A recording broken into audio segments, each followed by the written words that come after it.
66 اچھا جی، یہ کہتے ہیں ناموں کنیتوں اور القابات میں سے مفردات کی پہچان. ٹھیک ہے، دیکھو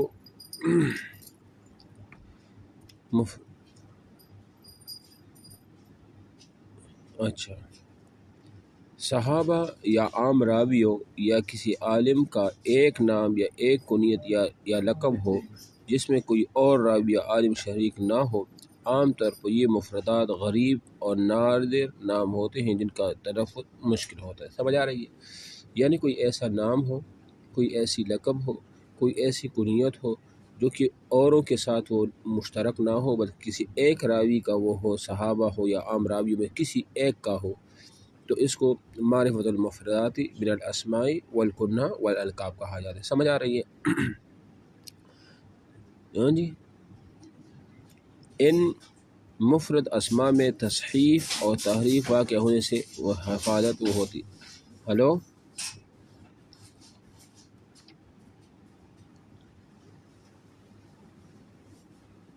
صحیح نہیں ہے؟ ہلو، آواز آ رہی میں؟ اچھا، میرے پاس تو سگنل پوری ہے، پتہ نہیں آپ کی ادھر سگنل کو سلام. اچھا جی، دیکھو نا، معرفت المفردات کا مطلب کیا ہے؟ ایک راوی ہو، اس کا نام، اس کی کنیت، اس کی لقب، اس میں کوئی اور مشترک نہ ہو، مطلب وہ صرف اسی کا ہو، وہ صرف اسی کا جو ہے نا وہ ہو، تو اس کو یہی معرفت المفردات من الاسماء یعنی مفردات کی پہچان یہ کہا جاتا ہے. اچھا، اس کی مثال کیا ہے؟ اس کی مثال ہے الاسماء من الصحابہ، صحابہ میں احمد بن عجیان بروزن سفیان یا علیان. ٹھیک ہے، بروزن سفیان یا علیان اور سندر بروزن جعفر. اب دیکھو یہ صحابہ میں سے ہے، یہ ایک راوی ہے لیکن یہ صرف ایک راوی کا یہی نام ہے، کوئی راوی اس میں اس کے ساتھ وہ شریک نہیں ہے. سمجھ آ رہی؟ احمد بن عجیان بروزن سفیان اور علیان یا سندر بن جعفر بروزن جعفر، یہ جو نام ہے اس میں کوئی اور جو ہے نا اس کے ساتھ وہ شریک وہ نہیں ہے. ٹھیک ہے، اور من غیر صحابہ، صحابہ کے علاوہ جیسے مثال کے طور پر اوسط بن عمر اور ضریب بن نخیر بن سمیر، یہ ایک ایسا نام ہے جو کسی اور اس کے ساتھ جو ہے نا وہ شریک وہ نہیں ہے. اور کنیتوں میں جیسے یہ ہے من الصحابہ، صحابہ میں سے ابو الحمراء نبی علیہ السلام کریم کی آزاد کردہ کیا ہوا غلام ہے اور ان کا نام ہلال بن الحارث ہے، لیکن کنیت کیا ہے؟ ابو الحمراء ہے. اب یہ کنیت کسی اور کا ہے بھی نہیں. سمجھ آ رہی میری بات ہے؟ تو یہ چاہے کنیت ہو، چاہے نام ہو، اور چاہے القابات ہو. القابات جیسے صحابہ میں سفینہ نبی کریم صلی اللہ علیہ وسلم کی آزاد کردہ ہے اور ان کا نام مہران ہے، لیکن یہ لقب سفینہ دیا گیا ہے. اب دیکھو یہاں پر یہ کسی اور کا نہیں ہے، تو یہ ایسی چیزیں ہوتی ہے. بس اس میں اور کوئی اس طرح ضروری تو نہیں ہے، بس اتنی سی بات ہے کہ وہ کوئی سوال پوچھے نا کہ معرفت المفردات من الاسماء والکنہ والالقاب اس کا کیا مطلب ہے، تو بس آپ نے یہی بتانا ہے کہ سر اس کا مطلب یہ ہے کہ وہ اسماء، یہ نام یا وہ کنیت یا وہ القابات جو کسی راوی، عام راوی یا کسی صحابی وہ اس میں اکیلا ہو، وہ نام کسی اور کا نہ ہو، چاہے وہ نام ہو، کنیت ہو یا لقب ہو، اور وہ اس میں کسی کے ساتھ مشترک نہ ہو، کوئی اور ان کے ساتھ مشترک نہ ہو، تو اس کو یہ کہا جاتا ہے. صحیح ہے نا؟ اچھا، یہ صفحہ نمبر 368 پر دیکھیں، معرفت اسماء من اشتہر بکناہم، من اشتہر جو ناموں کی بجائے کنیتوں سے زیادہ مشہور ہو. وہ اس سے مراد کیا ہے؟ یعنی جو کنیت کی جائے مشہور ہو اور اپنے نام سے مشہور نہ ہو، یہ وہ ہے. تو یہ کہتے ہیں کہ اس سے مراد یہ ہے کہ ہم ان راویوں کے ناموں کی تحقیق کریں کہ کو اپنی کنیت سے مشہور، تاکہ ہر ایک کا غیر معروف نام ہمیں معلوم ہو جائے.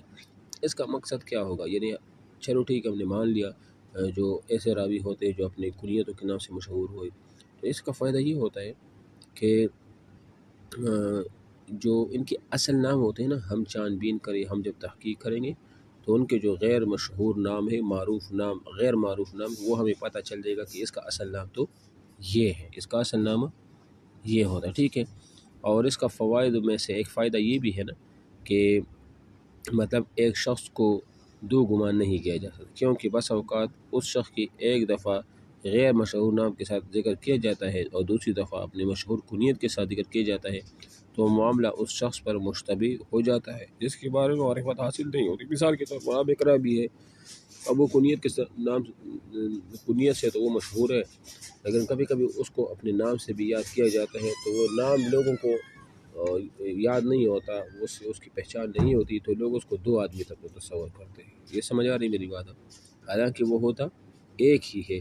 تو جب ہم اس کی تحقیق اور تفتیش کریں گے اور اس کے اصل نام کا پتہ لگائیں گے تو پھر کسی کو غلطی نہیں ہوگی، کسی کو غلطی نہیں ہوگی۔ آپ کے علاقے میں یا ہمارے علاقے میں یا کسی کے علاقے میں ایک شخص ہوگا، وہ اس کا اپنا نام کسی کو پتہ نہیں ہوگا، لیکن وہ ایک کنیت یا ایک لقب اس طرح کے نام ہوتے ہیں نا، اس سے زیادہ وہ مشہور ہوتا ہے۔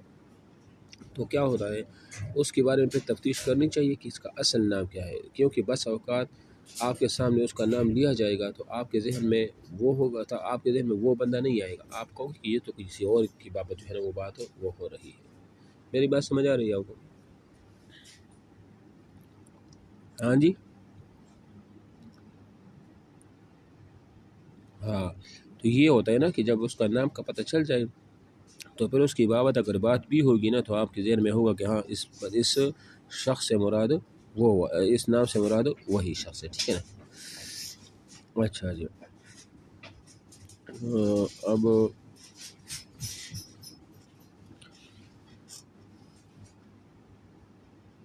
نیچے معرفت الالقاب پہ آ جائے، بس وہ تو ہو گیا ہے صفحہ 381 پر، معرفت لقبوں کی پہچان۔ دیکھو لقبوں کی پہچان، لقب القاب لقب کی جمع ہے، اور لقب سے ہر وہ صفت مراد ہے جو موصوف کی بلندی یا تحقیر پر دلالت کرے، یعنی کسی کو اچھائی کی وجہ سے ایک لقب دیا ہو یا کسی کو ان کی برائی کی وجہ سے جو ہے نا وہ لقب وہ دیا گیا ہو، ٹھیک ہے۔ تو اس بحث سے مقصد کیا ہے، کہتے ہیں مراد کیا ہے، اس بحث سے مراد یہ ہے کہ محدثین اور حدیث کے راویوں کی القابات کی بحث اور تفتیش کرنا اور ان کی معرفت حاصل کرنا اور ان کو ضبط کرنا، تاکہ ہمیں پتہ چل جائے کہ یہ فلاں راوی کا لقب ہے، یہ فلاں راوی کا لقب ہے، تاکہ ہمیں اس سے ان کی پہچان جو ہے نا وہ خوب طریقے سے وہ ہو جائے۔ فائدہ اس کا کیا ہوگا؟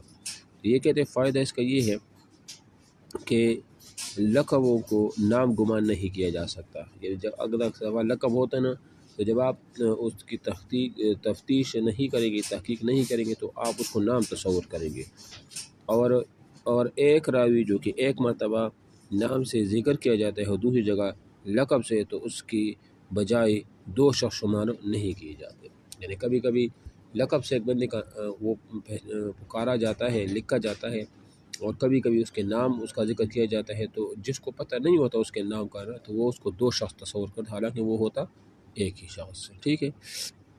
تو یہ ہو گیا، اور اس میں بس یہی ہے، کچھ بھی نہیں اس میں تو اور خاص نہیں ہے، بس آپ نے اس کا فائدہ جو ہے نا وہ ذہن میں رکھ لینا ہے کہ اس کا مقصد کیا ہے، اس کا فائدہ کیا ہے، کہ مثال کے طور پر اگر ہم القابات کو پہچان لیں گے تو کیا ہو جائے گا، بس آپ نے اصول حدیث